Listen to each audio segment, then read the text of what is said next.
Hello, അസ്സാം വലൈക്കും. ചെറിയൊരു ഈവനിങ് വ്ളോഗ് ആയിട്ടാണ് കേട്ടോ വന്നിട്ടുള്ളത്.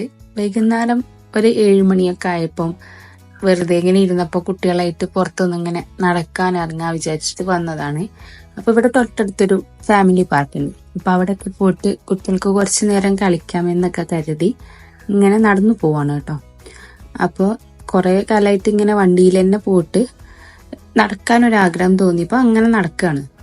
പക്ഷെ ഇവിടെ അടുത്തായിട്ടാണ് തോന്നല് സാധാരണ വണ്ടിയിൽ പോകുമ്പോ കേട്ടോ. പക്ഷെ നടന്നു പോകുമ്പോൾ ഒരുപാട് ദൂരം തോന്നുന്നുണ്ട്. പിന്നെ ടാസ്ക് എന്താന്ന് വെച്ചാൽ മോള് കുറച്ച് നേരം നടക്കുള്ളൂ. അത് കഴിഞ്ഞാൽ പിന്നെ ഓളെ എടുത്ത് നടക്കേണ്ടി വരും. അപ്പൊ നമുക്ക് കുറെ നേരം ഒന്നും നടന്നു പോകാനുള്ള ആഗ്രഹം ഉണ്ടാവില്ല. അപ്പം ഏതായാലും പെട്ടു. അപ്പൊ ഇങ്ങനെ നടക്കാന്ന് വിചാരിക്കാണ്. പിന്നെ ഖത്തറിൽ ഇപ്പൊ ചൂട് ഇങ്ങനെ തുടങ്ങി വരുന്നുള്ളൂ കേട്ടോ. അതുകൊണ്ട് ഭയങ്കര സഹിക്കാൻ പറ്റാത്ത ചൂടില്ല ഇപ്പൊ ഈ രാത്രിയൊന്നും. നമുക്ക് ഇങ്ങനെ നടക്കാം. ഖത്തറില് തുമാമയിലാണ് കേട്ടോ ഈ ഒരു ഫാമിലി പാർക്ക് ഉള്ളത്. അപ്പൊ അധികം കാലമായിട്ടില്ല കേട്ടോ ഈ ഒരു പാർക്ക് വന്നിട്ട്. അപ്പൊ ഇപ്പോഴും ഒരുപാട് പേര് അറിയാത്തൊക്കെ ഉണ്ട്. അവർക്കും കൂടി യൂസ്ഫുൾ ആയിക്കോട്ടെ എന്ന് കരുതിയിട്ടാണ് കേട്ടോ ഈ വീഡിയോ ഇട്ടത്.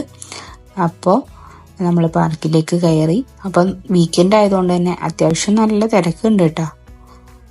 പിന്നെ കുട്ടികൾക്ക് കളിക്കാൻ പറ്റിയ അത്യാവശ്യം കുറച്ച് റൈഡുകളും ഊഞ്ഞാലും കയറി മറിയാനുള്ള ഒരുപാട് കാര്യങ്ങളൊക്കെ ഉണ്ട്. ഇത് മാത്രല്ല, അവര് കളിക്കുമ്പോൾ നമുക്കൊരു ഭാഗത്ത് ഇരിക്കാനും ആയാലും നല്ല ഫ്രീ ആയിട്ട് കുറേ ഏരിയകളും ഇരിക്കാൻ പറ്റിയ ഒരുപാട് സ്ഥലങ്ങളും ഇനിയിപ്പോ ഭക്ഷണമൊക്കെ ഉണ്ടാക്കി കൊണ്ടുവന്നിട്ട് കഴിക്കാനൊക്കെ ഉള്ള സ്ഥലം സൗകര്യങ്ങളൊക്കെ ഉണ്ട്. പിന്നെ സൈഡില് ഒരു ടർഫ് പോലെ ഉണ്ട് കേട്ടോ. അപ്പൊ ഫുട്ബോളൊക്കെ കളിക്കുന്നവരുണ്ട്. ഒരു 1.5 മണിക്കൂറൊക്കെ അവിടെ ഇങ്ങനെ ഇരുന്ന് സമയം പോയതൊന്നും അറിഞ്ഞിട്ടില്ല കേട്ടോ. കുട്ടികൾക്ക് എന്തായാലും ഹാപ്പിയാണ്. അപ്പൊ നമ്മൾക്ക് കുട്ടികളെ മുടി വെട്ടിക്കാനൊക്കെ ഉണ്ട്. അപ്പൊ ഇതൊക്കെ ഇവരെ ഒന്ന് കളിക്കൊക്കെ കഴിഞ്ഞതിന് ശേഷം നമുക്ക് പോവാന്ന് പറഞ്ഞിട്ട് ഇങ്ങനെ ഇരിക്കുകയാണ്. പിന്നെ ഇവിടെ ഇപ്പൊ ഈ ചൂട് തുടങ്ങുമ്പോഴാണ് ഈ ഈത്തപ്പഴമൊക്കെ ഉണ്ടായി തുടങ്ങുക. അപ്പോ ഇനി നല്ല ചൂടാകുമ്പോഴാണ് ഈത്തപ്പഴം പഴുക്കാൻ തുടങ്ങുക കേട്ടോ. അപ്പൊ ഈത്തപ്പഴമൊക്കെ ഉണ്ടായി തുടങ്ങി കൊല കെട്ടി വെച്ചിട്ടുണ്ട്. ഇത് പഴുത്ത് വരുമ്പോ നല്ല ടേസ്റ്റ് ആണ് കേട്ടോ. അപ്പൊ അങ്ങനെ അപ്പൊ എന്തായാലും കുട്ടികളൊക്കെ കളിച്ച് അത്യാവശ്യം കുഴങ്ങിയിട്ടുണ്ട്. അപ്പൊ ഇനി റൂമിലേക്ക് നടക്കാൻ വയ്യാന്ന് പറഞ്ഞിട്ട് ഇരിക്കുകയാണ് കേട്ടോ. അപ്പൊ പിന്നെ ഒരു ഊബർ ബുക്ക് ചെയ്തു. അതുകൊണ്ട് നമ്മൾ ഏതായാലും സഫാരി എന്ന് പറഞ്ഞിട്ടൊരു മാളുണ്ട്. അവിടെ പോയിട്ടാണ് നമ്മൾ വീട്ടിലേക്ക് ആവശ്യമായിട്ടുള്ള സാധനങ്ങളൊക്കെ അധികം വാങ്ങാറുള്ളത്. അപ്പൊ മുടി വെട്ടാനും ഒക്കെ അവിടെ സെപ്പറേറ്റ് ഷോപ്പുകളൊക്കെ ഉണ്ട്. അപ്പൊ സഫാരിയിലേക്ക് പോകാമെന്ന് വിചാരിച്ചിട്ട് ഊബർ ബുക്ക് ചെയ്തിട്ട് അങ്ങനെ ഇറങ്ങി. അപ്പൊ ഇതാ അവിടെ ഈ പാർക്കിന്റെ കയറിനോട് തന്നെ ഒരുപാട് കൊന്നപ്പൂ ഇങ്ങനെ പൂത്ത് കിടക്കുന്നുണ്ട് കേട്ടോ. നല്ല ഭംഗിയുണ്ട് കാണാന്. ഖത്തറില് എപ്പോഴും കൊന്നപ്പൂ കാണലുണ്ട് കേട്ടോ. ഇന്ന ഏരിയയിലൊക്കെ കാണലുണ്ട്. പക്ഷേ ഇതാ ഈ വിഷു ഒക്കെ കഴിഞ്ഞ് ഒരുപാട് കഴിഞ്ഞിട്ടാണ് ഇവിടെ കണിക്കൊന്നൊക്കെ പൂക്കുന്നത്. നമ്മൾ പുറത്തേക്ക് ഇറങ്ങി നടക്കുമ്പോഴത്തേനും ഊബർ അവിടെ വന്നിട്ട് വെയിറ്റ് ചെയ്യുന്നുണ്ടായിരുന്നു കേട്ടോ.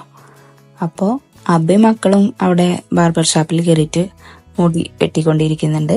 അപ്പൊ എനിക്ക് അല്ലറ ചില്ലറ സാധനങ്ങളൊക്കെ മേടിക്കാനുണ്ടായിരുന്നു. അപ്പൊ അവരവിടെ ആക്കിയിട്ട് ഞാൻ മെല്ലെ ചെറിയ ഷോപ്പിംഗ് ഒക്കെ കഴിഞ്ഞിട്ട് വന്നു.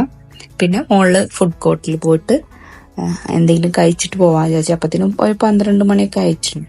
ഞങ്ങളിനി വീട്ടിലെത്തുമ്പോഴത്തേനും കുട്ടികളൊക്കെ ഉറങ്ങിയിട്ടുണ്ടാവും. അപ്പൊ അവിടുന്ന് കഴിച്ചിട്ട് പോവാന്ന് വിചാരിച്ചിട്ട് മോളിൽ വന്നിട്ട് ഫുഡൊക്കെ കഴിച്ച് അങ്ങനെ പോയിട്ടാ.